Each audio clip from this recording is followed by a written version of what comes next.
Olá pessoal, nesse vídeo eu vou continuar tratando da questão da escravidão, né? É, eu vou especificamente tratar a questão que colocaram, né, de que esses escravos, eles já eram escravos na África, vieram para a América, não tem grande diferença, já era escravo lá. E o meu argumento aqui é que não é isso que a história confirma, tá? O que a história confirma é que o volume de tráfico no Atlântico, ele era tão grande que isso gerou um aumento de demanda por escravos na África. Então, muitos desses que vieram para cá não teriam vindo e não teriam sido escravos se não existisse essa demanda aqui. Eles não teriam sido escravos na África. A demanda por escravos na África era X. Quando surgiu o comércio atlântico, isso aumentou N vezes a demanda por escravos. E aí muitos que não seriam escravos passaram a ser. Esse é o ponto-chave. É uma questão de escala que não pode ser ignorada.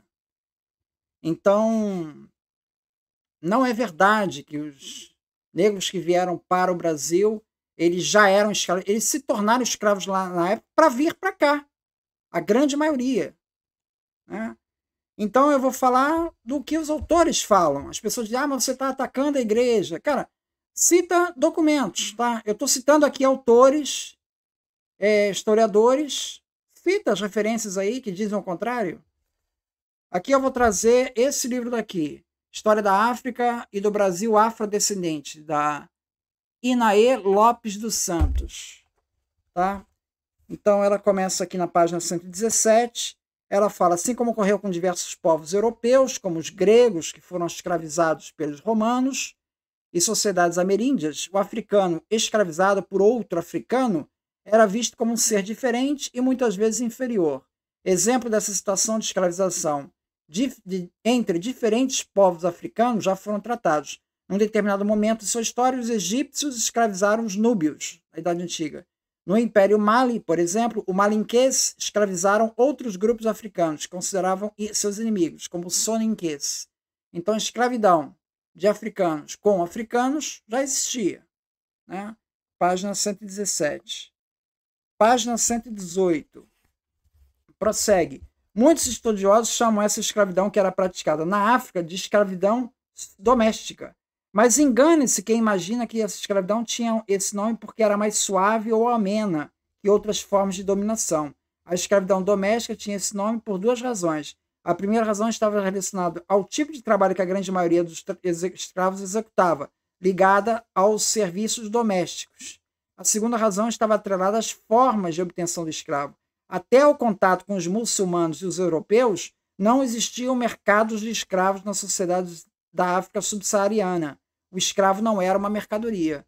Então, essa história de escravo virar mercadoria começou primeiro com os muçulmanos, ali no século VIII, ali na África. Tá? E isso intensificou muito o comércio de escravos ali. E, em um segundo momento, com os europeus. E ali já com os portugueses, comércio atlântico, que aumentou ainda mais essa demanda. Prossegue aqui. Nas guerras, a obtenção dos cativos era consequência e não a causa dos conflitos. Até então, os escravos eram capturados nas guerras, etc., e transformados em escravos. Com esse comércio, a coisa passou a inverter. Eu vou procurar pessoas para escravizar. Houve uma inversão. Tá? No entanto, o número de escravos era pequeno nas aldeias que praticavam a escravidão da África subsaariana. Então, antes desse período muçulmano e depois do europeu, a escravidão era considerada em níveis, se for considerar com os níveis posteriores, era bem pequena. Normalmente, cada família tinha 4 escravos, quase todos empregados nas atividades agrícolas e domésticas. Tá? Prossegue ali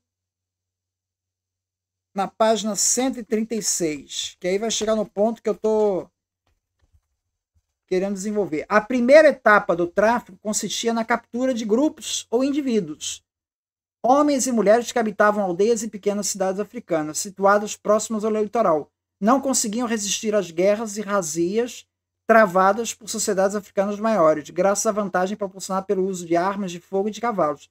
À medida que o comércio de escravos foi se transformando em um negócio muito lucrativo, populações de reinos e grandes cidades, estado africanas, também foram escravizadas.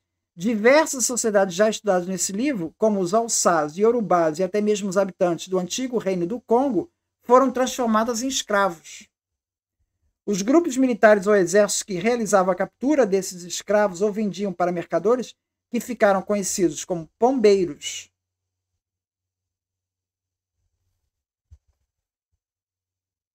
E aí ele fala na página 158. Nas estimativas mais conservadoras, o tráfico transsaariano e o tráfico transatlântico foram responsáveis, cada um, pela retirada de 10 milhões de pessoas.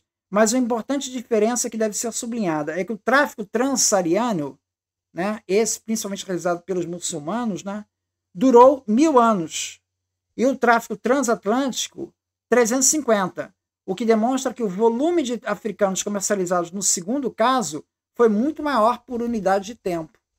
Então houve uma questão de escala aí, tá? Bastante significativa. Então isso é esse livro aqui. Tem um vídeo aqui que eu gostaria de mostrar também. Deixa eu mostrar aqui o vídeo. Que é isso daqui, The Atlantic Slave Trade. What Too Few Textbooks Told You, Anthony Hazard. Então aqui ele vai falar exatamente essa passagem do aumento do comércio de escravos.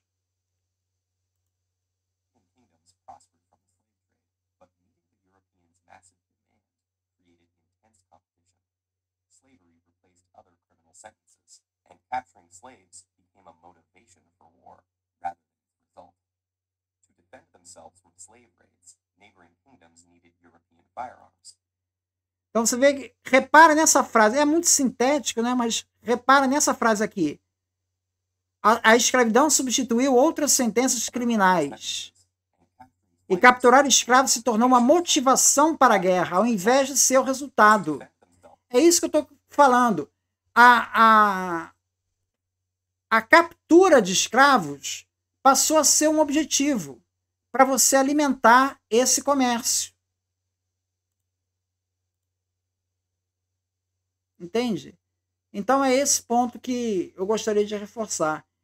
O próximo vídeo eu vou falar exatamente sobre este mesmo ponto, mas trazendo uma outra referência, que é o livro de História da África, publicada pela Unesco, reunindo aí um conjunto ali de historiadores africanos e especializados no assunto, um projeto grande, em vários volumes, feito pela Unesco. Vou falar isso no próximo vídeo. Muito obrigado, então.